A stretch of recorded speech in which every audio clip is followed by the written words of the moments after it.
Can we get Cortez Lewis to create a handshake for us? That's what we need. We need to reach out to Cortez and be like, yo, give us a secret Two Bears handshake. That we can do Is he on Twitter? Hey, Cortez Lewis. Me and Tom Segura love you. Love you. God damn it.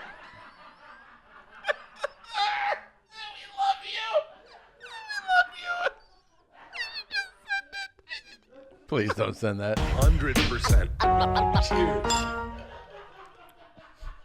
Hello and welcome to another episode of Two Bears, One Cave. My name's Bert Kreischer, and this... I'm Tom Segura. We want to apologize for last week's episode.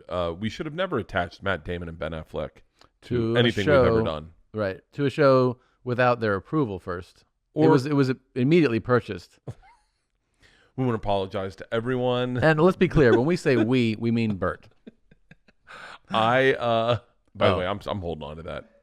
Yeah, guys, listen. Yeah. You know what's so funny is I immediately, as soon as I did, I thought to myself, I have actually been attached to shows that have been sold. Mm-hmm. And I was like, yeah, the only reason it was sold is because I attached myself. Because you attached me without asking me. Right. And that's exactly what we did to them. We did not. Again, we did nothing. We really dropped the ball. Yeah. And that's what's beautiful about having a partner. You. When you have a partner, you guys can share the blame, share the shortcomings, and then celebrate the successes together. Shout out to Jennifer Aniston. Still big plans in the makings. Yes. We don't want to tip the hat too much. Right. But the ball is rolling, and I think there was one too many. Yeah. You'd think if I was missing a tooth, right? Yes. That I would lose weight. How much do you weigh? No idea. Can I tell you what I'm doing? I'm weighing myself backwards now. How does that work? I stand on the scale backwards, so I can't see it. Who sees it? Nobody. You just go through the process? Goes into my phone. Do you want to see how much I weigh? Yeah. Okay. I don't say it out loud. I'm going to show it to you. This is this morning. I weighed myself backwards. Okay. And you haven't looked yet? I have not looked. Okay. But my body feels good. Like I feel like my arms feel jacked. You look good, granted, man. I probably gained a ton of muscle, and muscle's heavier than fat. So, but this was I don't know what it is. Okay. Now, if it's below 240, I will be very happy. If it's above 240, I'm going to be very sad. Okay. Here, just take it. Hold on. These are all my weights. Okay. Fuck. 242, 242. Don't do you want me to tell you or no? No. Let's play a game with it. Okay. Okay. The thing you just told me about whether you're happy or sad is very relevant to this. Why? Well, you said you'd be very happy if you were below a weight and sad if you aren't. So I think you should kind of be like... Sad? No, just kind of like on the line. I'm 240. Yeah. Fucking cunt. I'm fucking 240. I'm busting my ass. I'm drinking a bottle of wine a night now. That does no effect. But I'm not eating. So I had this tooth. I'm exactly. You know what's great? What's my body fat percentage? Do you have tissues? What do you think it is? All them hoes. What do you think it is? 35%. Yeah. God damn it! I might as well look at the weight. Can I tell you something? Yeah, please. You're gaining weight. I mean, how do you gain weight? Well, whatever you're doing's working. You know what's crazy though? What? Do you know how much I weigh? No, I don't want to know. Let me see your phone. Do you have it on your phone? No, I don't have it on my phone. But I did weigh myself. 220? Yeah. That's great. I'm really proud of you. It's only 20 pounds. It's only 20 pouns less than you. You do have a baby leg and a baby arm. That's so true. If I had baby limbs, baby parts, then yeah. I'm gaining a lot of muscle. I'm gaining a lot of muscle. Like I'm squatting a lot. The cool thing is that am I an obese? Can I get vaccinated? Am I still in the obesity? Massively obese? No. You're not that bad, man. I mean, I look fucking... You look good. I don't know. Jacked. Look, you look good, man. It's a lot of muscle, I think. It's mainly muscle. Mainly muscle. And my legs or my waist, I'll tell you my measurements, because I always measure my body and that's how I judge. And I have not been eating. Mm-hmm. Well, let me rephrase that. So I've lost a tooth twice to candies. I lost 3. Ultimately, this is the best. Ultimately, it's 4 times this tooth has come out of my mouth. In your life? No, in the last month. This tooth. So a year ago, 1 year ago, If anyone follows my Instagram stories, I woke up in the middle of the night, very beginning of the pandemic, I think before we knew to wear masks. Okay. Like that's how early it was in the pandemic. That would have been like early March, right? Yeah. First, second week of March. And I had a root canal, not root canal. What's it called? An abscess. And it was I remember so this. fucking painful that I went in and I just started getting Ambisol and just pouring it into this hole in this tooth. God damn, dude. It was the most pain I've ever been in with a tooth. I mean, I thought at first, could this be like a brain tumor? It was so. At first, I thought it was sinuses. So I was like, oh, it's an impacted sinus, and I would like push, and it was just so painful. And then I went to the dentist, and my dentist said, he was like, I gotta be honest with you, this is gonna be a huge undertaking. And I was like, why? And he's like, because, and I'll explain it. This is as best I can. So my jaw, I'm sure there are people like this. My jaw doesn't bite like this. Fucking shit. It doesn't bite like this. My jaw bites like this. Okay? So the back of but my back molars hit first. Yeah, and so what they've done, and what they should have done was at a young age, but they didn't know to do this back then. They should have just broken my jaw and then reset my jaw because it's my jaw. Okay. And so, but they didn't do that. What they did was like, well, let's see what we can do now. And then when you're 50, you'll have to deal with this. I remember them saying that. Yeah. I'm 48 and it's fucking coming to roost. Yeah. Like I remember them saying, they really knew their predictions. They were like, man, when you're like a man, you'll have to do this. And then the dentist winked and he was like, or maybe you'll die before then and never have to deal with it. That's what they tell kids. It'll never be a problem, kid. You'll die. Listen, man, you're living fast and loose. I wouldn't think it's going to be an issue for you. Cool. I don't know a lot of adult Berts. And so I mean, to the point when they put, all my, like 26 of my teeth, I think you have 32 teeth, 26 of my teeth are crowned. Because I hit them out with a baseball bat when I was 11, which added to all the problems. And then when they crown them at the size of my jaw. So it's like crescendoing bigger for the molars. And then what happened is, sounds terrible. It is so painful, and I've ground my wisdom teeth down to nothing. Do your siblings have dental issues? Yeah, everyone does. And Georgia and Isla have dental issues. So it's all hereditary. It's hereditary. Yeah. And so, with Georgia and Isla, they just fixed their jaws. They didn't have to break them. They could put retainers in them and different things to shift around their jaws. It was like, and they're fine. They're fine. Yeah, they're totally fine.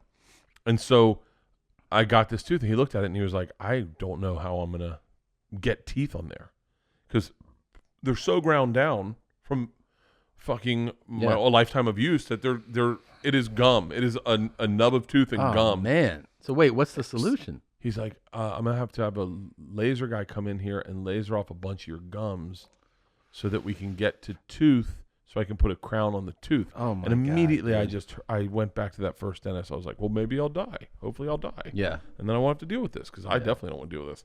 So then what I started doing was I put it off. I was like, I'm just not gonna deal with it. Like I got it. I got a crown on. I got the root canal, and they filled it, and I was like, perfect. I'm done. And they were like, listen, that's a temporary root canal. You go and get a crown on that immediately. You need to get a crown on that. That happened in March. I went back in October and was like, called him and I was like, hey, I never got a crown on that. Oh my God, wait, I didn't even go back for the second root canal visit. He did a temporary root canal. I was like, you need to come back. We need to, right now it's filled with medicine. Yeah. We got to pack it and fill it. And I was like, yeah, sure. And you just didn't go back? 4 months later, I was like, yo, I haven't come back. And he was like, what the fuck? And he was like, I said like in a week. And I was like, yeah, I kind of put it off. I've been on tour. And he's like, it's a pandemic. And I go, I know. People are like, what made you want to get back on stage so quick? I was like, so I didn't have to go back to the dentist. Jesus. So I went back and he was like, all right, this is amazing. I can't believe that this isn't fucking completely fucked up. Yeah. He's like, there's no problem whatsoever. I'll just fill it. But he said, listen to me. You need to go immediately and get this fucking filled and get a crown on it. And I was like, sure. Another 2 months go by. And I was like, I'm not going to deal with it. And then when we went to this is when it started. The day we were doing the Warren Sapp thing, I bit into a candy bar out here and I cracked the filling. And I was like, motherfucker. The day we were doing What's that? Like Super Bowl. Super Bowl Sunday? Like yeah, right around then I cracked the filling. And What'd you crack it on? It was the day. It was the day Warren Showed up. came in and we shot promos. Okay. On a Kind bar, I cracked the filling and then ate fucking In-N-Out with a cracked filling and didn't even realize it. Yeah, in the middle of the day, I'm going, I still taste In-N-Out. You're hurting me right now, man. So bad. So wait, then I called the dentist and he goes, come on over, I'll fill it up again. Fills it up again, I cracked that filling. Right? With what? With just fucking another candy bar. I just can't stop eating candy bars. Peanuts, just anything. So then he goes, listen, you need to get a temporary crown on this. He goes, stop eating. You're fucking killing yourself. He's like, you need to get a temporary crown on this. So I can't stop eating candy. And so he goes, I go get a temporary crown, and he's like, awesome. He's like, listen, be very careful with this. I was like, done deal.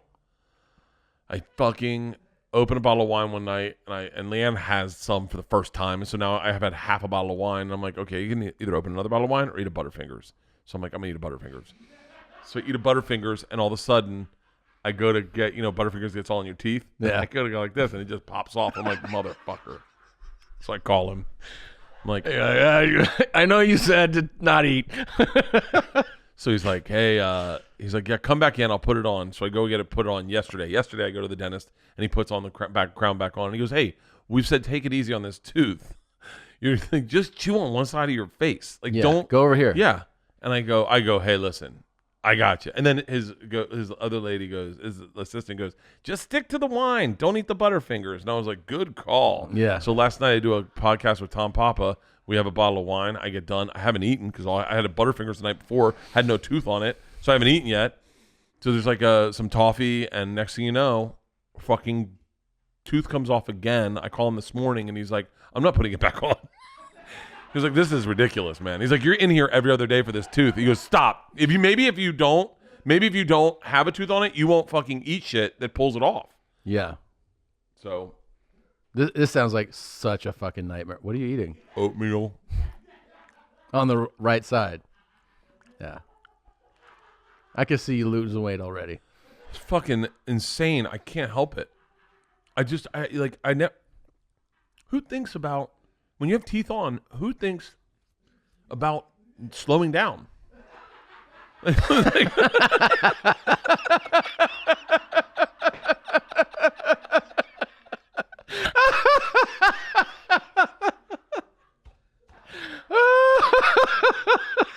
love that it's candy too. That's what my boys eat candy. They're 5 and 2. Big hearts for Valentine's Day that are like this big, and I just fuck them up. And you're like, why can't I lose weight? I can't stop eating candy. Oh, fuck. I quit drinking and I just murder candy. No, wait, you didn't quit drinking. You said you drank a bottle of wine last night. Half a bottle. Jesus. Teetotalers. Oh, Jesus Christ, man. So wait. So no tooth on it right now. What's the resolution? Like, what's the final stop here? What are you going to do? Like, isn't there like a day where he's like, hey, I'm going to fix it? Oh, yeah. So Tuesday, I'm getting a gold crown on it. Why gold? Because gold's thinner than ceramic. Ceramics are thicker, and a ceramic won't fit in my mouth because it needs to be super thin, like super small to fit in the back. It really fucking sucks. It really sucks. And it's changed the way my bite is, like my jaw, because the tooth he had put in was extra big. And so it's like I had one tooth touching. I go, and so part of me was like almost like eating on that side to push it down. Yeah. And it's been such a fucking, and it just bums me out. Like where I'm that bums me out to hear about. I'm sorry, man. It was, but thank God I really honestly, this I've talked about this before. But I look at you and Push as people that have a problem and just take care of it and just go like, oh yeah, I have a problem with my tooth. I'm going to the dentist tomorrow. And I just don't. Yeah. I go, oh, I have a problem with my tooth. We all are prone sometimes to do that. It's just about delaying dealing with something, you know? Yeah. That's my whole life. Yeah. But everybody knows doing that, you know? It sucks. What else do you put off that you should be dealing with? Everything. Everything? My weight loss. I'm What weighing else? myself backwards. Yeah. Like But wait, when do you look at it then to find out like where you're at? when I'm skinny, I'll take a look at it and go, wow, I was 240 that day. Yeah. You do it. You're not carrying it poorly. You know what it is? I'm running better than I've ever run. I'm running hard as fuck. Like this morning I got up. That's what's crazy is like, I'm fully living. Like I'm not holding back on anything right now. Wake up at 6:30 in the morning, get on my news, go in, make coffee, fuck around with Leanne, bust balls, take her Invisalign, put it on my dick a little bit when she's not looking. Yeah. Just think maybe a little hint of dick, and she'll come home and be like, I wouldn't want to suck dick all day. Yeah. And so, it's a little original thought. Nice. And Flirtatious lesson for the fellas out there. Yeah. Get on the treadmill, and I pounded it today. I mean, I'm feeling so strong on it. It's because I'm working out. Yeah. Is that I'm running so strong. I really think what's going to happen is I'm going to hit a window, and all of a sudden, weight's just going to shred off me. Yeah. That sounds like a guy that is kind of delusional. Yeah. Like you're just gonna. I wonder how many people. Is there a website where you can bet people that you'll lose weight? Like put money on it? Oh, that's what you need, huh? A challenge like that. Motivation. Yeah. Somebody telling you can't fucking do it, man. That's what you want. Remember, well, I take that back. Cause I remember, I don't know if I'm allowed to say this. Do you remember when Rogan offered me money to lose weight? What was it? Was it like to get down to like 205? To get to 205 and stay there for a year. What did he offer you? $100,000. And I said, pass. You got something here. Yeah. I was fucking, because I was like, I'd have to get to 185 to make it fun for me. Because then you got to have nights where you get fucked up and eat pizza. Right. And then I don't want to be 185 because my head would just look huge on my body. You would look so sick if you were 185. Disgusting at 185. When I say sick, I don't mean cool sick. I mean terminal. Like 185. I would not. Yeah. I bet I wake up tomorrow probably 235. You'll just wake up like that? Yeah. Well, I ran 5.5 miles this morning. Just had oatmeal. Fast. Yeah. Fucking fast. So fast. 56 minutes. Okay. That's fast for me because I walked the first one. How long? How far? 5.5 miles. 5.5 miles. So 10-minute miles is I average under a 10-minute mile, like an 8-minute mile when I'm running hard. Dude, hard. I'm telling you, I love doing this. There's this guy on Active. If you're looking for a weight loss, I maybe shouldn't be the guy talking about weight loss. But if you're looking for like a fun app to get on a treadmill to, it's Active. 2 A's. AAPTIV. You said AA. What did I say? Don't you think? AAP. Oh, 2 A's? 2 A's. Active. Oh, okay. I think. Yeah. Okay. Is that it? Active. Go to Akeem. Akeem's my guy. That's your guy? What do you do? You run with this guy? It's a subscription. What does it get? What do you get for the subscription? I'll tell you. The new you in 30 days. Audio and visual. God okay. Damn it. 240. Are you fucking kidding me? So I was thinking 237. Wow. I was definitely thinking 237. I don't It'd want to be crazy. Too skinny, though. I mean, I think Congratulations on your daily streak. if you go out of town, I've completed 100 treadmill workouts this year. dude, what if you go out of town, like coming up, you leave town for a while, and you come back, and I'm 205. Won't that motivate you? No, I think it'll make me really sad. Why? Because I'll be like, because then I'm definitely the fat friend. Like I was always what maybe people that are new fans don't understand. Yeah. Is the absolute irony of our fat shaming. Oh. Like they don't understand the absolute irony. And it's an interesting little Easter egg if you're a podcast fan and you're your Mom's House fan. Because a lot of people didn't even realize it. At the time Tom started fat shaming me, he was overweight and starting to lose weight. What was the fattest you ever were? 275? 268. 268. Yep. That's the most I ever saw on a scale. Been there, by the way. Have? Oh, yeah, recently. I'll tell you exactly what I was. We had my fucking weight loss. One of my friends from high school just told me he was 315. And I was like, holy shit, man. Hey, dude, you did that fucking shit. makes me sad. What? My stupid fat body. So let's see. Here we go. The heaviest I've been ever was the day you hurt yourself. Really? Yeah. That's the heaviest you've ever been? Yep. 257. Wow. November 30th. Wow. 257. And so I'm 17 pounds down. 257 is when I shot Stone Cold Steve Austin, and there was a video of me, and I look so bloated. Like my face is just a circle. Well, how did you get, like, when you look back? When I played you in tennis, 257. Yeah, you look like shit that day. I looked and you kicked fucking my ass. horrific. You looked terrible. But wait, was that? Oh yeah, that's right. Because I did Steve Austin the day before. Yeah. But that wasn't November. I was still. That's a part of my fattest I've ever been. But what got you, like, when you look at it? You falling was No. What got you to 257? Were you just touring and drinking? Yeah. Booze is for me, it just slows down my metabolism to the point, and then it's like an extra 1,000 calories at the end of the night where you're just like getting it, and it's like day after day. Processing all night. So like I was just doing things totally wrong. And you know what's so funny is so many times Joe told me I was, and I just kind of was like, I guess he doesn't know anything about intermittent fasting. He told you. He was like, he told me, he goes, you're not intermittent fasting if you're drinking, because that the intermittent fasting is where your body is not processing alcohol all evening. Right. It's just water. Like, you can have water. I was like, I don't know, Joe. Right. I really wish I'd listen to people more, because I think people. Dude, we all do. About each other or just me? No. We all wish you would listen to people more. I don't listen to fucking anybody. Oh, we know. I wonder if that's a problem. I like that you're tilting your head now too. Because I don't want it to get over there. Because I can't bite on that tooth. It's just a little peg. Are you tracking for your 2,000 miles? Are you on point for that? Yeah. Oh shit. 12 miles behind. That's not bad. On my track. But yeah, I'm that's what sucks is like feel healthy as shit. Like I'm running hard and fast. Today I ran a mile. Don't you think this is all related to, I mean, like any of the struggle of the weight itself is just related to diet? It's all 100% diet. Yeah. 100% diet. And like if you're doing all the activities you're doing and just eat clean, you're fine. Trifecta Meals is sending me meals. Yeah. And so I'm eating trifectas. And I'm pissing and moaning. I'm like, how come I'm not losing weight? I'm tracking my calories. And Leanne goes, are you counting the candy bars and the wine? And I go, well, no.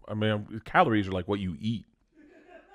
I was like, I just in my head, I can't imagine that wine puts on weight. Meaning, like you go, I understand it's calories, but like I go, the food that goes in my body. Right. Yeah. There you go. What's that? A Butterfinger? That's a Butterfinger. That's not the one I ate. That's not the one I ate. No. Come on. Go ahead. Who eats the fucking... What have a time machine? The bar. What about the bar king size there? You see the bar king size? Yeah. Where's the fun? The No. Yeah. Down. There you go. Wow. That's 500 calories. That's one trifecta meal. And then that's a little bonus after the trifecta meal right there. Oh my God. That's one whole trifecta meal is one Butterfinger. How many Butterfingers do you eat? With teeth? Yeah. When you have teeth. I'm falling apart, man. You're doing fine. I feel like I'm the happiest I've ever been. You're doing fine, man. I have no teeth, and you're fine. Gaining weight. No. What was I gonna? I was gonna explain. Let's do this. Let's see just how my. Here we go. All right, my body fat percentage 35. Yeah, that's been lower. Muscle mass. Oh, my muscle mass is up, Tommy. Oh wow. My muscle mass is. It normally. Oh, that's not a huge jump. Well, that's all right. 61%. Okay. Bone mass has been pretty consistent. I guess I'm not getting new bones. And water. Oh, that's the other thing. I'm drinking a dickload of fucking water. A couple Diet Cokes, too. I've been putting down some DCs. How much water are you drinking? A gallon. That's great. Yeah, I go through a box of Liquid Death a day. Jesus. It's so easy. Kool-Aid, too? It's no Kool-Aid, just Liquid Death. Just Liquid Death, and it's the way I drink it that just go. Yeah, you drink it like an absolute lunatic. They've been cool as shit. They're sending me enough for me to drink a gallon of water a day. No shit. Yeah, but Leanne is livid because there are stacks of Liquid Death in our living room. Yeah, of course. And I just grab a box, take it off the man cave with a box. I walk around with a box of Liquid Death. Just open it up. This stuff is good. I fucking love it. And I like it. Put the seltzer ones in the fridge. I fucking love it. Here's what I'm thinking. I've been thinking about this a lot. Okay. Oh my God. fucking, my feet are killing me. My feet are killing me. My feet are killing me. You're not saying that about your feet. You're saying the show, right? The They TLC show. I tried to watch this show, and I almost fucking threw up. Do not go to Bradley Schaefer. I No? can't. I'm on a new thing where I want to talk positive about everyone. Dr. Brad. Is Zolo here? Is he watching? No, not in here. Will you grab my shake? Thanks. Dr. Ebony is a gangster. Okay. Dr. Brad, and I'm just saying this as a fan of the show, every surgery he does, he's like, oh, fuck. We're losing blood to the leg. Oh, God. Yeah. He does that? Dr. Brad, every surgery he does, like, wait. I don't know if it's the people who are writing the show, but he seems, every surgery he does, he's like, I You know what I want to know? I want to know, like, how. Thanks very much. Thank you. I want to know. Healthy, Bert. I want to know. You just got McDonald's milkshake in the middle of the day. McDonald's. Is it cold? Not McDonald's. What is it? This is a protein shake from the And house. so that's your meal for the day? No, it's just a meal right now. I had breakfast. This is my second thing. So you're eating 5 meals a day? 4 usually. Well, 4 plus, like, I also have a protein bar later. Yeah. I'm trying to hit like 200 grams protein a day. Yeah, me too. Maybe I should start doing shakes. If you sell stuff online, you're definitely in the right business right now because more people are shopping online than ever. No matter how much you sell, ShipStation makes it super easy to manage and ship all your orders from all your sales channels faster, cheaper, and more efficiently. Ship with any carrier, access discounted codes, shipping rates, and automate just about any shipping task. You'll spend a lot less time on shipping and a lot more time growing your business, and that's what you want to do, no matter what you're selling, where you're selling, on Amazon, Etsy, or your own website. ShipStation funnels all your orders into one simple interface that you can manage from anywhere, even your cell phone. And here's what's great. You get the same discounts that are reserved for the big people, like the Fortune 500 companies, without any contracts or commitment. It's no wonder that ShipStation has more 5-star reviews than any other shipping software. Ship more in less time. Use our offer code CAVE to get 60-day free trial. That's 2 months free of no hassle, stress-free shipping. Just go to ShipStation.com, click on the microphone at the top of the page, and type in CAVE. That's ShipStation.com and enter the code CAVE. Make ship happen. Here's a great way to increase your bank account. Don't work harder, just save money. And you can save money over at PolicyGenius.com. They have saved reshoppers up to $1,055 per year on home and auto coverage. That's over $1,000 you could use on anything, home improvement projects, anything you got your eye on. And here's how you get started. First, head over to PolicyGenius.com, answer a few quick questions about yourself and your property. Then Policy Genius takes it from there. They're going to compare all the rates from America's top insurers, from Progressive to Allstate, and find your lowest quote. Policy Genius team then looks at all the ways to maximize your saving, including bundling your home and auto policy. And if Policy Genius finds a better rate than what you're paying right now, they're going to switch you over for free. That kind of service has earned Policy Genius 5-star ratings across over thousands of reviews on Trustpilot and Google. So while you're gearing up for spring cleaning, don't forget to dust off your home and auto insurance policies with Policy Genius. Reshop your rates, and you can save up to $1,055. Head to PolicyGenius.com to get started right now. Policy Genius. When it comes to insurance, it's nice to get it right. Anyway. How does the guy, anybody, aren't you always interested in a doctor, why they chose that particular field? Like, how did he choose this? Why? He was just brilliant and realized that fucking playing with people's feet is awesome. I don't think so. So, type in, I could do this. Okay. There's a guy they bring on. By the way, I've Googled this on my YouTube. You ready? I'm going to tell you what it's called. What is, how come my YouTube searches aren't coming? Oh, they fucking reset all my path. So this guy had excessive calluses on his feet. Condition. Yeah. There, yeah. Oh, man. So This is going to be fucking... No. Hold on 1 second. Oh, So hang on. Okay, there we go. Diagnosed with this guy, type in calluses, my feet are killing me. Calluses on feet, my feet are killing me, or something. Yeah. This guy, oh, fuck me. My dick got hard from this. Okay, go to the. It's I think it was Dr. Brad. Go to my feet or the YouTube page. Go to the YouTube page of Dr. Brad. No, that's not. That's the same episode. That's the same episode though. That guy that had the toes. Go to my feet with Dr. Brad. Not that's Dr. Ebony. Okay. This guy had excessive calluses on his feet. This got you excited? This guy This here? is not this guy. This guy's Okay, got okay. a lot like lobster claws okay. for hands. But it was this episode. I got you. Can you find an episode breakdown and see if you can find it, Nadav? This guy had excessive calluses on his feet, Okay. and I was like, so. What Hit pause for 1 second. were you excited about? Oh, I have so much information in my head. He had to shave off his calluses off his feet, and it was aggressive. It's the same disease that do you remember the tree man? Yeah. It's the same as disease. Okay. And Go back. What about like there, the grater? That Nate? No, it's No? not Okay. Nate. His name calluses wasn't Nate. underfoot. My feet are killing Sebastian. It's Sebastian. It's Sebastian. His name's Sebastian. me. Okay. Sebastian. There you go. This Tom. Okay. Just fucking listen. Okay, This hold on, press guy's pause. feet, and it made me love this kid for being as vulnerable as he was to talk about his condition, because his condition isn't. That's right, Dr. Ebony did it. Okay. I was so. You can bloop bloop bloop if you want. Okay. Okay, Sebastian, Oh my God. I love it. Can I tell you one thing real quick? When I remember I watched the Tree Man doc. Don't move. And Don't what they- move. Don't move. Keep that up. What Go ahead. what they ended up discovering was that they could give him an injection of something. Because at first, people had tried shaving everything.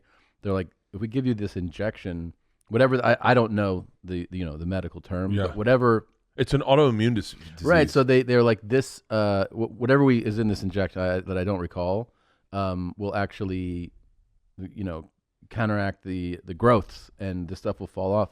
And ultimately the guy was like, I don't want it. He liked being Because he can make money with the. be an attraction, basically. Yeah. Like he liked being the circus act. I have to be very clear when I watch this. My heart breaks for Sebastian, meaning I can't imagine living with this disease.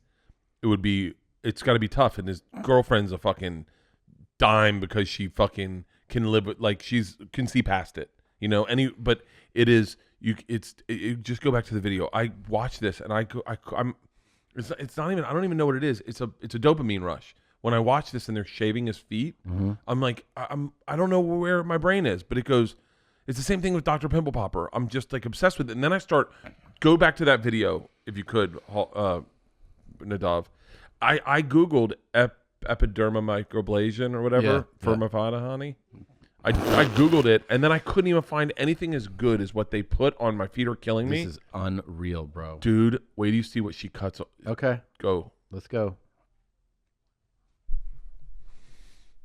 Oh, my God.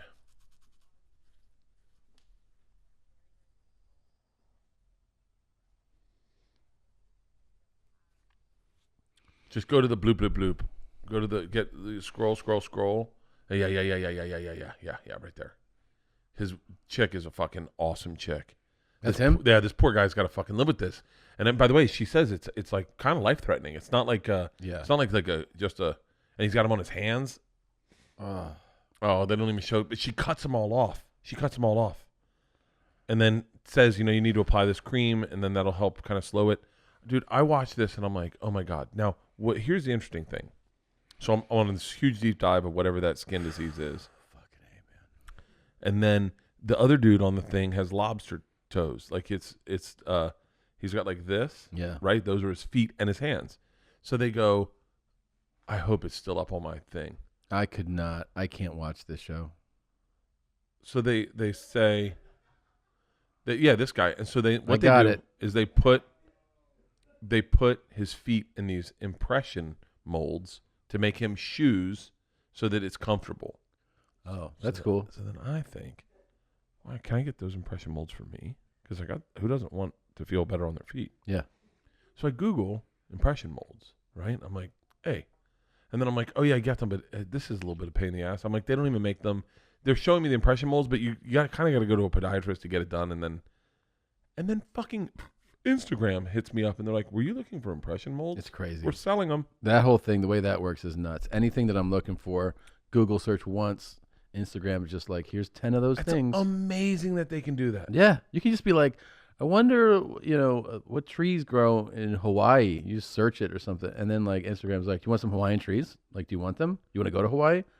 Here's a vacation. Can I tell you? You know, want some Hawaiian artwork? You got to appreciate people who are good at their job, because we had these landscapers come to our backyard and they had trimmed trees, but then they moved a bunch of wood that was there, and then they hit me up and they're like, hey, just so you know, you have like 5 acacia sprouts. And we're like, what? And they're like, there's 5 acacia sprouts. And I was like, okay. And they're like, acacia trees are really expensive, so we didn't fuck with them. We just thought you should know so you can kind of block them off and water them. Yeah. And I was like, whatever. I don't know what acacia. Google mature acacia tree. It's got to be like fucking $10,000. Mature acacia tree. Yeah. So I go into the backyard and they point them out. Tom, they look like weeds. They really look like weeds.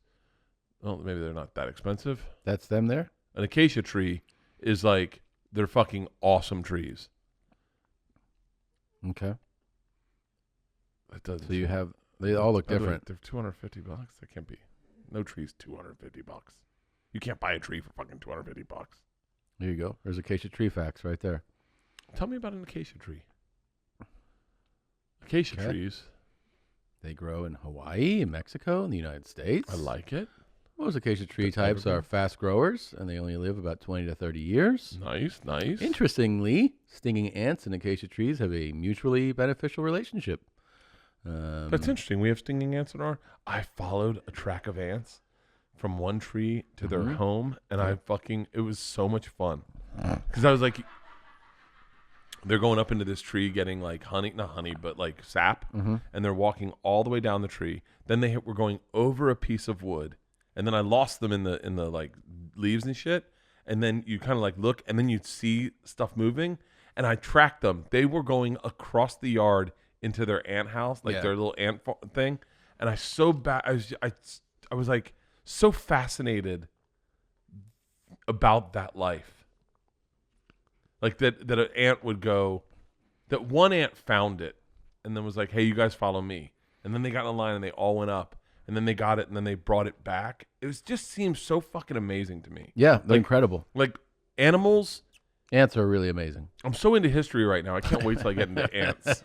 Man, a lot of people were thrilled with your history explanations. I know that. They're like, man, I feel like this is a history podcast now. Oh, it should be. Yeah. I think we need a secret handshake. We do need a secret handshake. We got to work on that. Did you watch the Patrice documentary? I did. Hey, Google secret handshakes. Yeah. See, there's got to, with the internet now, there's got to be secret handshakes. Not the best handshakes. Put. You know, one of the things I think is the most impressive with that. What? There's a few football players, and I don't know them like by name, that'll have a handshake for every player on the team. And remember, wow. I don't know if you've ever seen it. I have. If you can Google that, like football player handshake different with every player. And then the one guy remembers everyone's handshake, and they're all different. I mean, I've seen a few people, like there's one. There we go. Hit it. Yeah. I want to see it. Dude, it's wild. Like everybody on the team has its own, and he remembers everyone's. And this is like one of a few guys that I've seen do this. I don't know how. Look, so here we go. All right, let's see who the main. He's gonna have one for every. Okay, here we go. What's up, man? All right. So you go, okay, 1, 2. boom, boom, boom, boom. There's 2, 2, 2, 1. All right, that's yours. That's that guy's. No way. When he's gonna go up. How the fuck? No. Yeah, he's got one for everyone on the team, their own. No fucking. See, it's all different. Everyone's is different. That's the thing. He's not doing the same handshake. That's the whole point. Oh, that's a good one. That's a really good one. Something simple. I like the salute in there. I like that one. That's a good one for us. What's up? Everyone has their own. Okay, here's what I want to do. I want us to create a Two Bears secret handshake so that if you're a fan of the show, you say a code word, we know the handshake's starting, and then we can do the secret handshake. And that way at meet and greets, you can do a bunch of secret handshakes. There you go. I'm not done watching his secret handshakes. Those are awesome secret handshakes. Those are great, man. Those are great. Who is this guy? It says it's Cortez Lewis? Yeah, Cortez Lewis. Oh, that's a great one. Did you get that? With the turn? Stop. Dude, go back. They fucking realize that it's a fake. Look. It's like, oh, we're done. And then you turn around, you go, wait, we're not done. We got more to it. I love it. Okay, ours has to be, okay. Come on, man. This is like his 15th guy. He's like, you got your own. Look at that one. These are all so great. Oh, with a dab. I want Cortez Lewis. Can we get Cortez Lewis to create a handshake for us? That's what we need. We need to reach out to Cortez and be like, yo, give us a secret Two Bears handshake. That Is he on Twitter? Let's see. Cortez Lewis, Wake Forest. Wake Forest. He's got to be on. He's got to be on Twitter, He's man. got fucking 100 different handshakes. There he is. Cortez He's right Lewis. there. All right. He is. Good. He's an alum, so he's not even on. There you go. He graduated. He lives in Alabama. Following him. Yep. Let's message him real quick. I'll message him on Twitter. Okay. Scroll down. When was the last time he posted? Let's see. Is he active? Scroll down a little more. Yeah. All right. He posted. Yeah, he's been posting. He's in February 1st. He's good, man. He posted it. I wonder if. Oh, are you gonna talk to type right now? I was going to. Fuck me. Okay. Hey, Cortez Lewis. Me and at Tom Ladybug Jones would love for you to create a secret handshake for us, considering you're the handshake king. Does that sound weird? Yeah, it's kind of weird. Yeah, it's definitely like, you should probably start with like, hey, here's who I am. I'm a comic. I do a podcast. Okay, hold on. We want a handshake. Okay, hold on. Hey, Cortez Lewis. Me and Tom Segura. Love you. God damn it. We love you.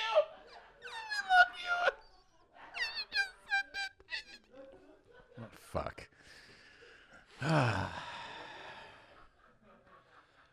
Right now I have, hey, Cortez Lewis. Me and Tom Segura love you. Love your country. Handshake. Please don't send that. Okay. Why don't we message him after? How about this?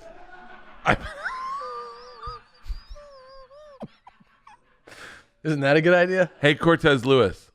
Tom Segura and I are dreaming about having a handshake with you. I want to shake your hand. I just want to. Never mind. Let's do it later. Let's definitely do it later. Please don't send that. He might be the king of handshakes. Yeah, it's amazing. So then what makes up a good handshake? A good handshake has to start with a slap. Yeah, a comeback. Everyone, because this is like the start of anyone. Yeah, then a comeback, and then it's about rhythm and movements. Right? And then boop, boop. I really love the turn. The turn was great. Oh shit, we're not done. Yeah, is great. They have a lot of salutes in there. So I don't need a salute. But there's also some full body things going on. I think we should have a harr. A bear is harr. Oh no, that's it. It's our handshake this is our handshake, okay? It starts with this. Okay. All right. Pull up. Okay, starts with this, then this. Yeah. Then we have to do something. We have to do something hit. Oh, I got a cable on me. All right. But then we do our little hit. Right. A little up the arm, down the arm type thing. Okay. And then we should pay respect to your broken hand where the other hand goes, never mind. Okay. And then we turn around and we go, no. Then people. Let's have the end read structured. But but I liked how it starts. We need. God, that's so. We need Cortez on a FaceTime. Like we Zoom with him and we work it out with him. Let's see if Cortez follows anyone I follow. Okay. Let's cancel that. Delete. Definitely delete. Followed by Blue Band. Oh, you just fucking followed him. Yeah. I was like, fucking Nadav knows this guy.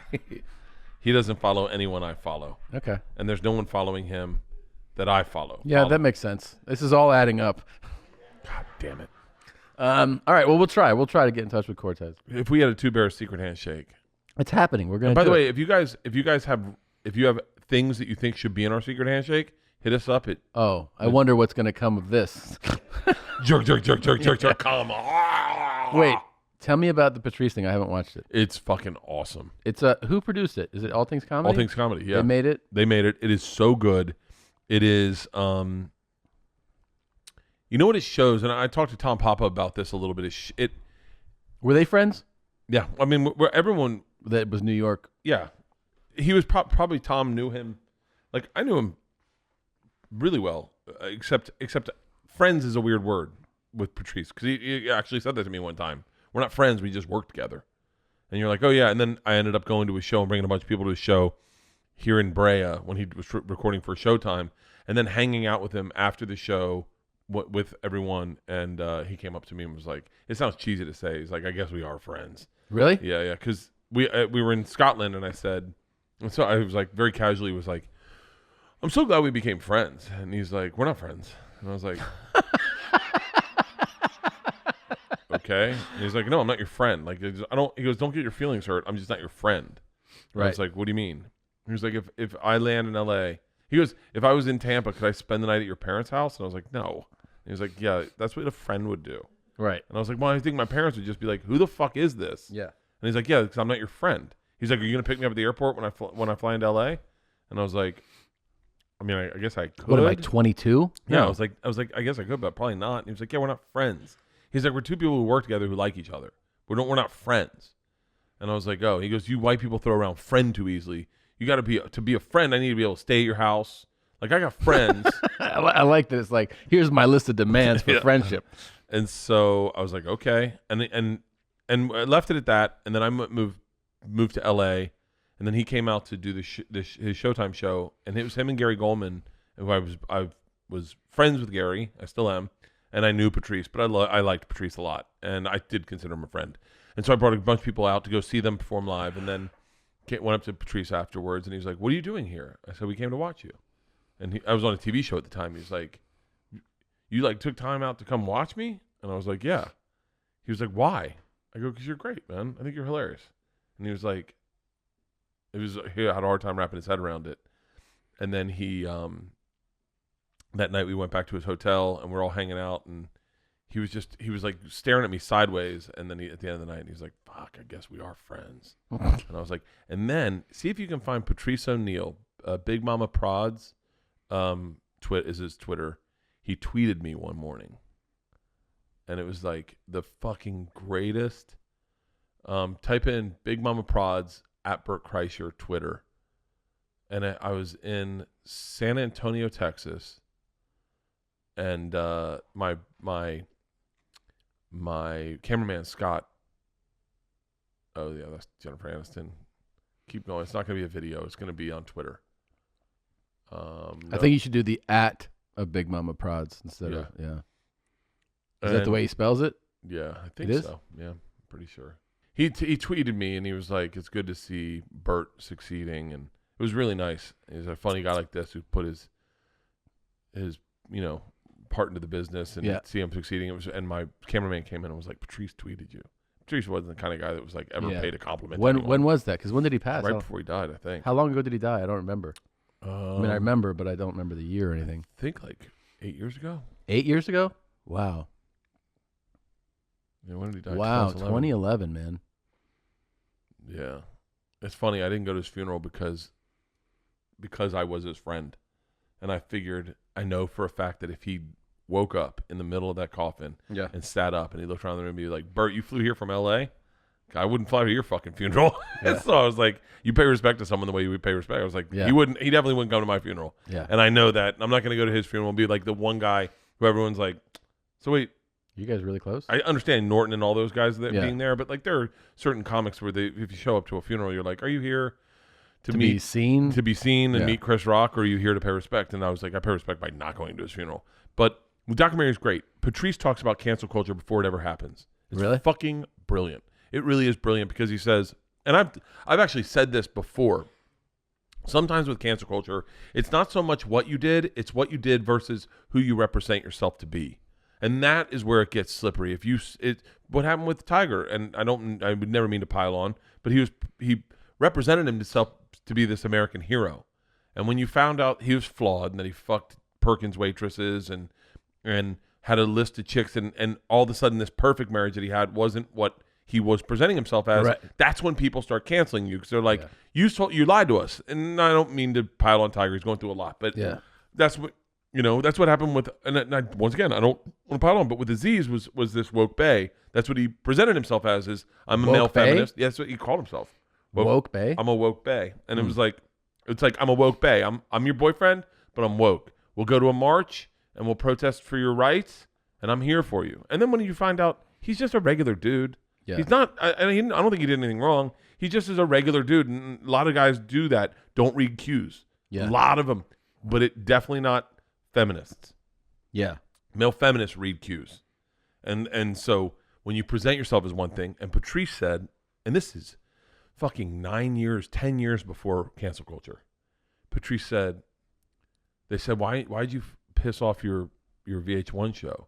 And he goes, because I don't want those fans. And they're like, what do you mean? And he's like, I don't want 17-year-old white girls coming to my shows going like, oh, it's him. And then I say what I say on stage. And they're like, why would he say that? Why would he feel that? He's like, here's the problem. Paul Rubens, Pee Wee Herman was a jack-off in a movie theater type of guy who presented himself as a morning show kid guy. Yeah. And when you found out he was a jack-off in the movie theater guy, you're like, fuck him. Right. Patrice is like, I'm a jack-off in a movie theater kind of guy. Yeah. And I want jack-off in a movie theater motherfuckers to ride with me until the day I die. Yeah. And you're That's like, interesting. It's really and he fascinating. says that in the doc? In the doc. This is so before cancel culture. But it's him talking about basically, you got to be who you are. I try that. I try to do that so hard.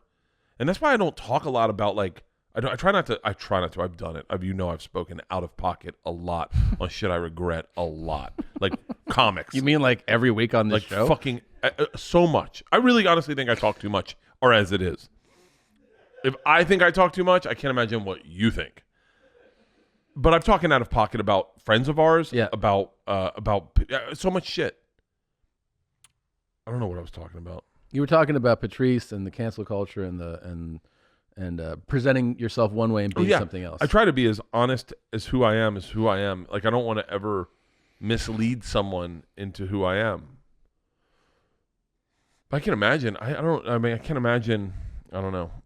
And what's great about this is it doesn't mislead you about who he was. It's like so many documentaries, especially about a guy like Patrice, who, quite honestly, if you knew him, you definitely had some moments where you actually hated him. Yeah. Like there were times where you were like, well, he's actually brutally mean. Like I think he's enjoying hurting my feelings. That's who he was. And they show some of the times he would get on stage and he just like, and it was funny because you hear it now and you're just like, God damn, he's like, I dislike women. I think you're lower than us. Like, I'm a man and we're just better.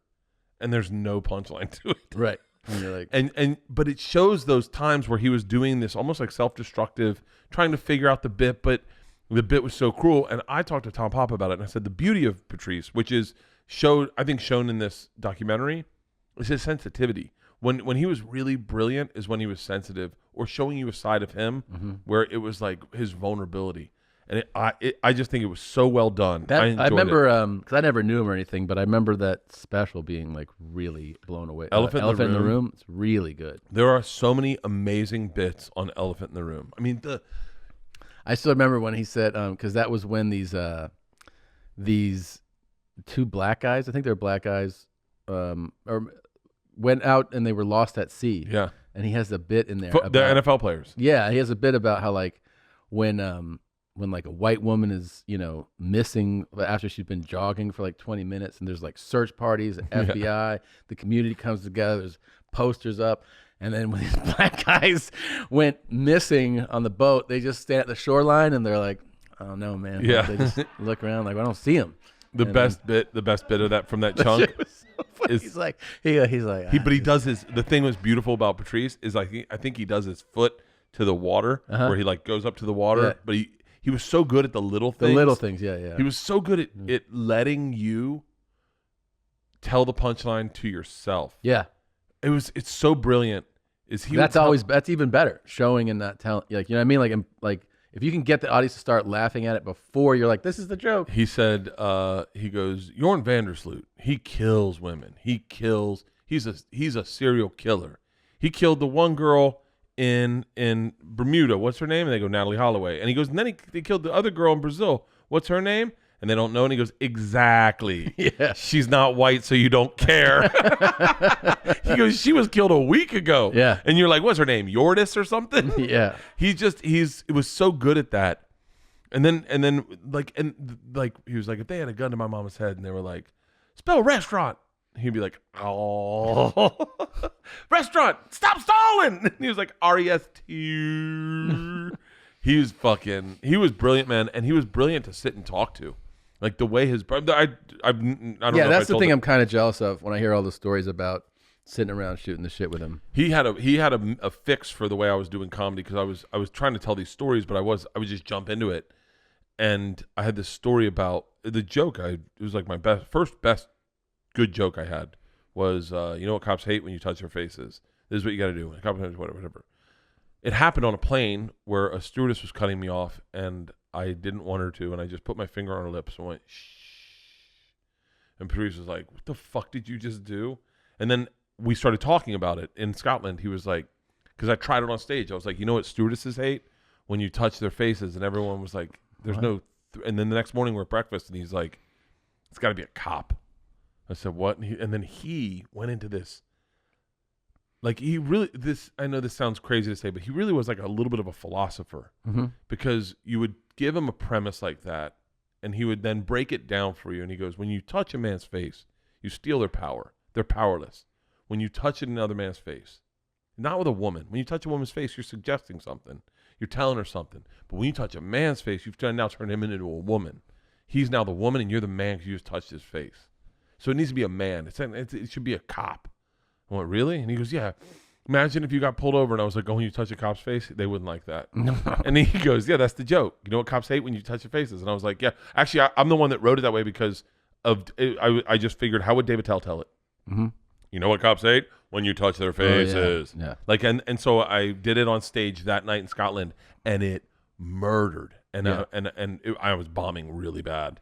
And he was like, now tell your story. Now tell the story about how it happened. Yeah. And I was like, okay. I got the best gift box in the mail from Bare Bottom Clothing. This stuff is super comfortable, versatile. I got hoodies, t-shirts, shorts, pants. It's time to get a new wardrobe going as you get into spring and into summer. These guys have zero chafe stretch swim trunks. They feature quick drying 4-way stretch fabric made sustainably from recycled plastic bottles. They are the go-to for the most versatile, comfortable, and wearable everyday clothing for men with a rapidly growing cult following of over 100,000 customers.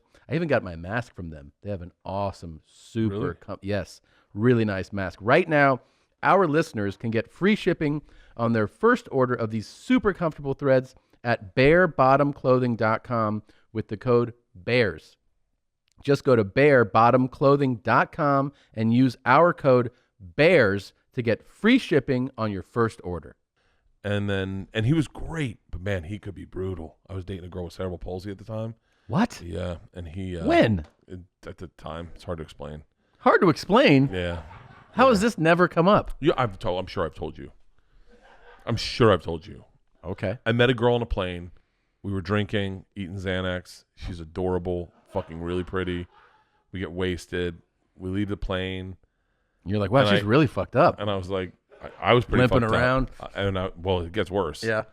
I was like, hey, we should go out. I've never done this on a plane. And she was like, okay. I was like, what do you want to do? And she goes, why don't you get some friends together? Tomorrow night, let's go out in Soho. And I was like, deal. And so I tell my friends, we need to go out. And so my friends and I go out. We go with this girl in Soho, and we get fucking blasted. Mm-hmm. And we're stumbling around those cobblestone streets. And I wake up the next morning. My buddy Weecho's like, I think something's wrong with your girl. And I was like, I thought he was saying she was a dude. And I was like, no. He was like, no, I'm just saying you should go out with her in the light when you're not blackout drunk. Because I think there's something going on. Yeah. And I was like, I think you're jealous. He was like, what? I was like, she's beautiful. She looked like Sarah Michelle Gellar. She's gorgeous. Yeah. So I called her up. I said, hey, you want to go to lunch or brunch? She was like, yeah. And I went up to her. She lived up the Upper West Side. And I went up to take her on to her place. And the first thing I noticed is she was wearing sneakers. It was like, not like sexy sneakers, like orthopedic sneakers. Right. And I was like, those are an odd choice of shoes. Yeah. With a sundress. Still sexy. Yeah. And then as I walk with her into her house, I noticed she's limping. Right. And I was like, oh yeah, everyone works out too hard. And then we go to lunch and she's just eating with one hand. And I went, fuck. Like something's going on. I said, hey, why are you using one hand? She goes, oh, I have cerebral palsy. I think it's cerebral palsy. And I was like, oh, okay. And then that's when you make and by the way, she is still beautiful and she's cool as fuck. Yeah. And she parties hard as fuck. And she goes, and I was like, well, I still like her. Yeah. Like, I don't give a fuck. Yeah. And so we started hanging out and we had fun and she was cool as shit. And then, a little crazy. But and then I said, you should come to Scotland. And she was like, all right. And she showed up to Scotland. What? Yeah, she came to Scotland.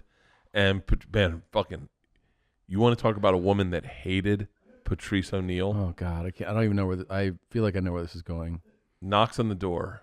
I don't even know. I didn't know she arrived. I thought she was going to call me and let me know she flew in. I'd meet her at the airport. She didn't. Knocks on the door. I'm eating breakfast. And I hear Patrice go, bitch, give me your other hand. And I'm like, oh, fuck. And he goes, no, what are you, the queen? I'm not going to kiss your hand. Shake my hand. And he goes, what's wrong with your other arm? What's wrong? And like at the door. What's wrong with your other arm? What's wrong with you? What's wrong with you? And I mean, immediately. And I was like, God damn it, he picked up on it fast. Yeah. Like immediately, because she went out to shake his hand and gave her left hand. Because it works better. And he was like, what, am I going to kiss your fingers? Give me your hand. Shake my hand. And he was like, what's wrong with, like, just really not being an asshole. But then they did not get along. She was a vegetarian. And he would eat blood sausage with his fingers in front of her to piss her off. Yeah. And then, man, it went super south.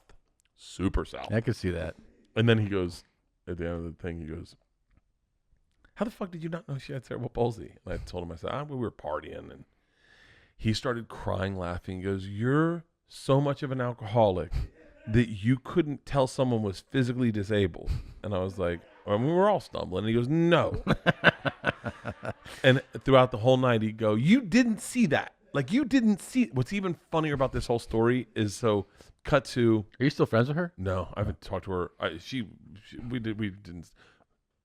Here's what's interesting. We have like a hookup that kind of was weird. Her ex-boyfriend called, and I was like, and she was fighting with him, and I was like, well, I don't want to be a part of that. You hooked up with her? Yeah. Didn't have sex with her. Oh, okay. But we hooked up. I was at her place, and her boyfriend. Wait, doesn't that mean you had sex? No, because I left because the ex-boyfriend called. But doesn't the hookup imply sex? No. No? Okay. And so, Sorry. And so I left. So what did you guys do? Like, she just J'd your D? Mm-hmm. Or B'd my D. Oh, wow. And so, by the way, I hope bet that palsy helped then, didn't it? I don't know. I was pretty fucking wasted. It's like, this is the sound I usually make when I eat. I have so many inappropriate jokes that I will not say. So then, now you're biting your tongue. So I go. The interesting part of the story. You are on one today. 2 Diet Cokes, a Pepsi, a Rogaine. So the best part of the story is, and this is what she was a big Guns N' Roses fan. Okay. Right. So I end up interviewing Slash. I know I'm interviewing Slash. This is back then? This is back then. This is like probably 6 months after we last hooked up. Maybe less. Maybe actually less. Maybe like 3 months after we last hooked up. I still have her number in the phone then.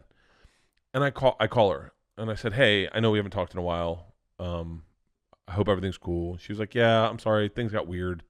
Her boyfriend had called and they were still in love with each other or whatever. And I was like, listen, and he was in prison, if I'm not mistaken. Yeah, that's why I left. And so I was like, I'm not going to be part of this. I go, listen, hey, I'm interviewing Slash tomorrow. And I know you're a big Guns N' Roses fan. I'd love to have you come down to the set, meet Slash, hang out. We're going to, I don't know what I can get you, but you can hang out in the audience. And if I can, I'll introduce you. And she was like, oh my God, that would be fucking amazing. She was the biggest Guns N' Roses fan. So I bring her to the set and Slash shows up. And Slash is like, knocks on my green room door. I open it and he's like, I heard you have booze in here. And I'm like, it's Slash, right? It's fucking 7 a.m. Yeah. And it's Slash, fucking hair in his face. I Yeah. heard you have booze in here. I was like, I do. And he was like, I got kicked out last night. You got something for me to drink? And I was like, for both of us. So he sits down in my green room and we just start drinking. It's like 7 a.m. He's like, yeah, my old lady kind of kicked me out last night. I got to go fly to Europe. And, oh, man, it's rough, And I was like, yeah, I know. And me and him are drinking at 7 a.m. And then all of a sudden, he's like, you're interviewing me today? And I was not supposed to. I was just going to be on the couch. And I was like, I am. And he was like, cool, man. And we just end up shooting the shit. Yeah. So the whole time, I'm like, is my chick here yet? The chick, it was like, because I wanted to meet Slash. Yeah. So they go out and they're like, Bert, you're interviewing Slash. So I take Slash out and we do the interview and it's fucking awesome. They say, the one thing they say is, do not ask about Guns N' Roses. But me and Slash have been drinking all morning. And I'm like, tell me what happened to Guns N' Roses. And he tells us on the show. No one watched the show, so it doesn't matter. But he tells us, we all became millionaires on the road, and we had never been millionaires in L.A., and then we get back to L.A., and the first thing they're like say to us is buy a house. And all of a sudden, you got to think, where would I want to live? I can live anywhere. Where would I want to live? And he goes, you could tell we were separating on where we wanted to live. He goes, I wanted to live in Hollywood. Axel wanted to live in Malibu, and you're like, Malibu? What rock stars live in Malibu? And so it's a great interview. So I see the chick, and I'm like, yo, get done the interview. I go, hey, you want to go back? He goes, my flight's not leaving until like 2. Do you mind if we go back to your green room and drink? And I was like, fuck yeah. I go, hey, this chick I used to hook up with is here, and she's a big fan. Is it cool if I bring her back and she drink with us? And he was like, yeah, of course. So I go, hey, why don't you come by the green room and we'll drink with Slash? And she's like, are you being serious? I was like, fuck yeah. So I bring her back, sit down. I'm like, Slash, I can't remember her name. He's like, oh, nice to meet you. We start drinking, and we're having a blast. But I'm sitting, and I'm like, it is so clear she has cerebral palsy. I can't believe I'd never fucking noticed this. She says, can I go to the bathroom? And I said, yeah, it's out the door over to the right. And she goes up to the door, and I actually see her reach across her body to open the door instead of using the hand that would be right there. Yeah. And I'm like, I really have a drinking problem if I couldn't have seen that. And Slash grabs my leg, and I'm like, I know. And he looks at me and goes, she is perfect. And I'm like, Slash didn't notice either. And all I heard was Patrice O'Neal in my ear going, you're as big of an alcoholic as Slash. Did they hook up? No, he got on a plane, went to Europe. I hung out with her for the day. I don't think we hooked up or anything, but she was cool as fuck. I hope if she ever hears this, she's not horrifically offended, but she's got to be like fucking a grown up now with kids and stuff, right? Well, yeah. I don't know. She partied pretty fucking hard. I remember her being like, maybe I shouldn't tell you everything she said to me. Maybe I should bite my tongue a little bit. What'd she tell you? I remember just when we were talking about partying with drugs, and her experience was like leaps and bounds way different than mine. I was like, I've never chased the dragon. What the fuck are you talking about? Oh, wow. Yeah. She had really partied. She partied. Yeah, but she was cool. Ooh. If she hears this, I hope I think of you fondly. There you go. I'll tell you a really hilarious story about when we're done this about her and Patrice and me. Okay. Here's what I've watched lately, just so you know. I saw I Care a Lot with on Netflix.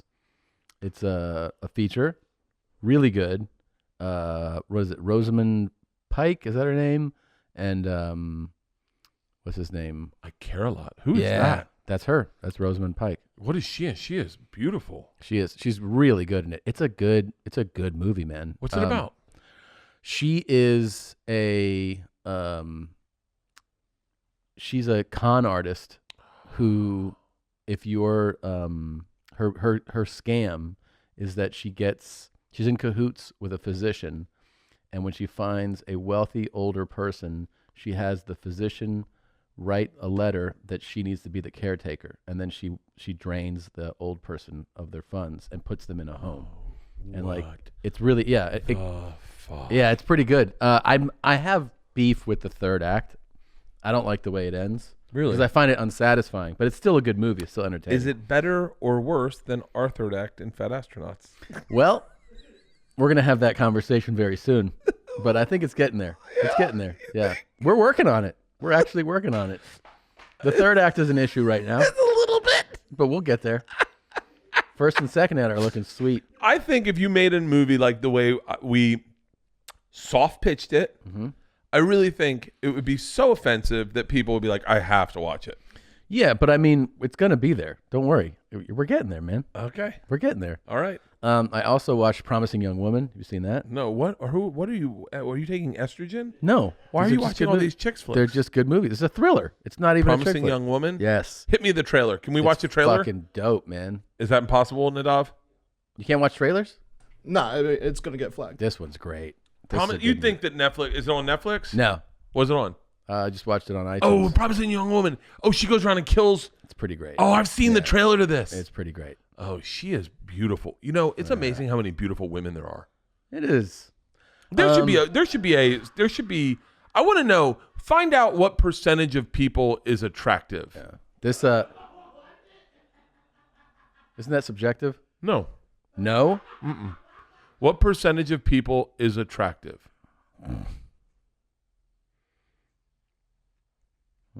I came up with a brilliant 5%. The ones who are good looking are typically more than 5% of the population. 5%. There may be more attractive people in a beach city. What? Yeah, well, that's. Who's? Oh my God! Wait! Yeah. Read what that says. Read what that says. This can't be. What are you on? Yeah, Fucking. I don't know who this is. Read what that says. Tom is reading this. Yeah, I'm reading it. Should I say it? You say it. Say it.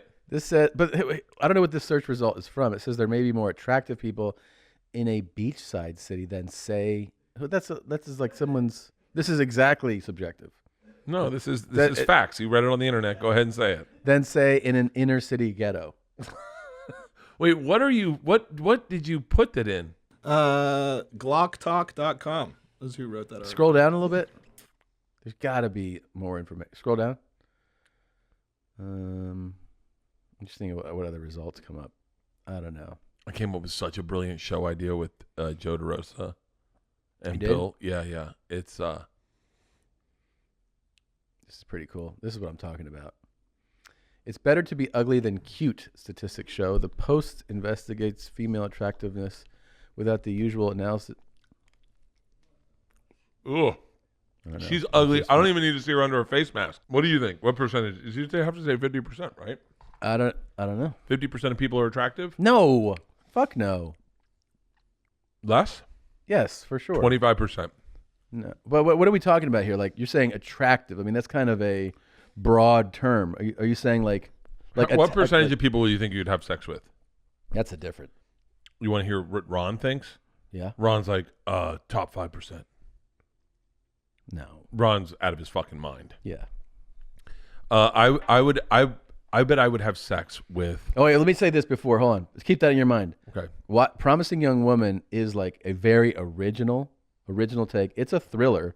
It's dark. It gets really disturbing. Super fucked up. For real? Yeah. And I think I've seen it's good. She And gets she's date fantastic. raped, right? She's fantastic in it. She gets date raped?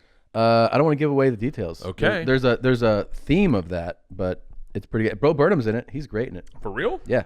He's great in it. So wait, what percentage of people would you have sex with? If I gave you 100 people in a room, Yeah. how many people do you think you'd have sex with? So you give me 100 women. 100 women. I think I'm probably really attracted.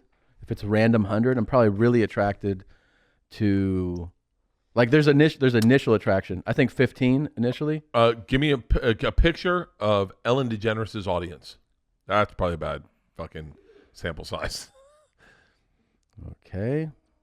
Images of okay. All right. So give me okay. You ready? Now let's zoom in. Oh How many of my these God. women would you have sex with?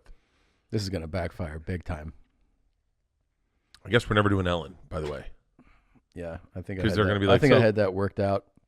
So they're going to be like, so tell us, Bert, you and Tom play a game where you say, how many people would you have sex with in my audience? Take a look, Bert. How many people? Yeah. Okay, ready? Yeah. I'm going to do the math. Yes. One. Okay. I see. But see, are you saying like who I desire? Not, you don't. I used to get into like the is it who I desire? In other words, you see them, you're like, I want to have sex with this person. No, yeah, or no, I would. Well, I'm saying you could see someone and be like, yeah, I would sleep with them, or Right I now- want this person. No, right now I'm 50-50. You 50% of the audience? Yeah, and some of the dudes. Like that Asian dude in the middle, I'm like, I could pass him off. Yeah. You'd have Like- sex with that guy? I can't see the, yeah, probably. The girl, the blonde right up front, the one laughing to the left, Yeah. the Asian chick behind the dude, the other, that girl, yeah, the one other dude behind the dude, the girl, not that guy, or a girl, not that guy. A lot of guys, not her, Kris Jenner. I'm not going to have sex with her. Okay. Yes, hardcore yes. No. Okay. No. But no. This is a great game. Yes. Yeah, from a distance, hard yes. Okay. Give me some more distant ones. Well, this is pretty much all you can see in this image. Lots of dudes. Yeah. You're going to be fucking a lot of No. guys on Yeah, this trip. Why does Ellen have so many dudes? It's just because it's gay. It doesn't just- matter. It's not just like a female talk show. Yeah. She's like a representative of the LGBTQ thing. Yeah. So, sure. so if you're a gay dude and you're visiting Hollywood, you're like, let's go see Ellen. Yeah. Yeah. Oh, that makes sense. So Okay. yeah, then 100% of those guys. You'd fuck all those guys? I guess. Any gay guy is better looking than me. Any? Who do you think's hotter, me or Tim Dillon? Like, who do you think could get laid quicker, me or Tim Dillon? With guys? With guys. He does have a great head of hair. Oh fuck! I thought it was going to be an obvious me.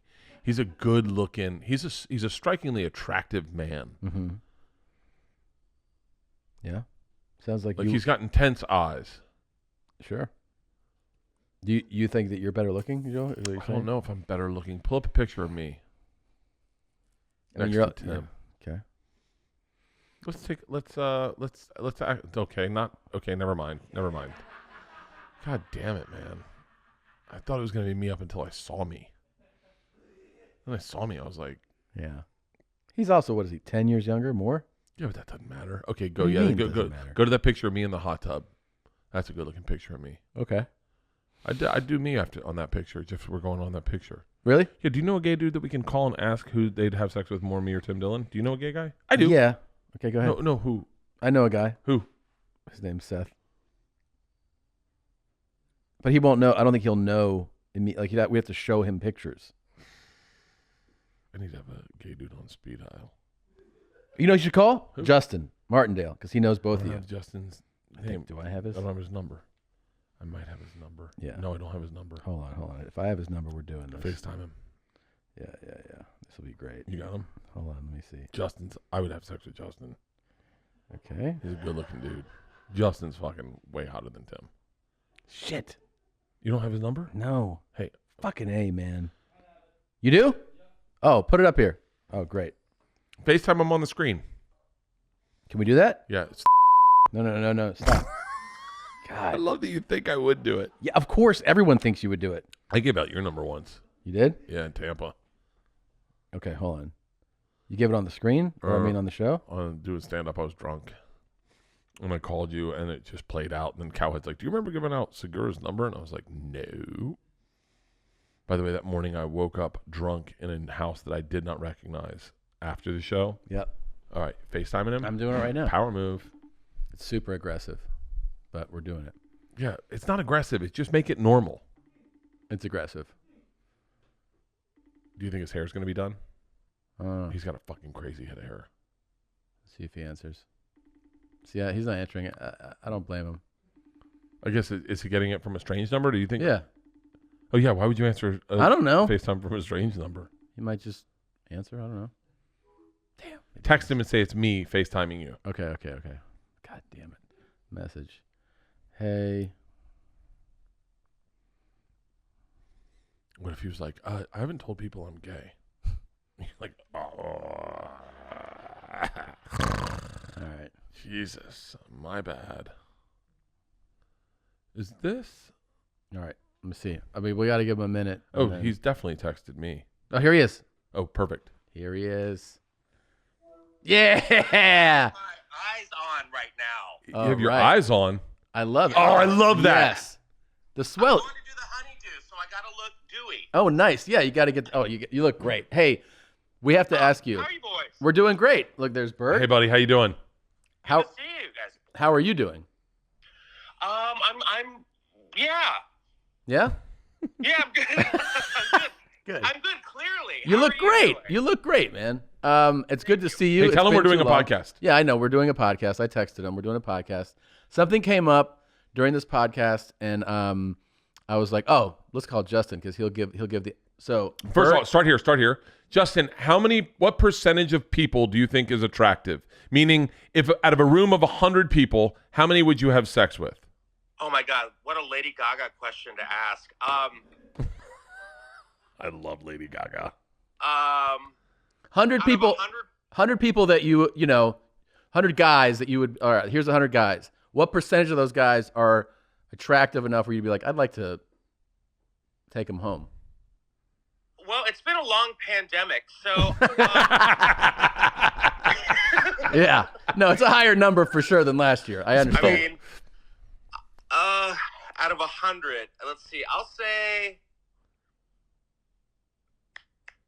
this. I'd go like half. I think Okay, like 50-50. Wow. 55. Wow. Okay, but those are pandemic. Some of them, numbers. see, like Yeah. I would argue, some women I see that I think are sexy that other guys would be like, oh yeah, that's not mine. But in my head, I go, I would love to see what she looks like when she has sex.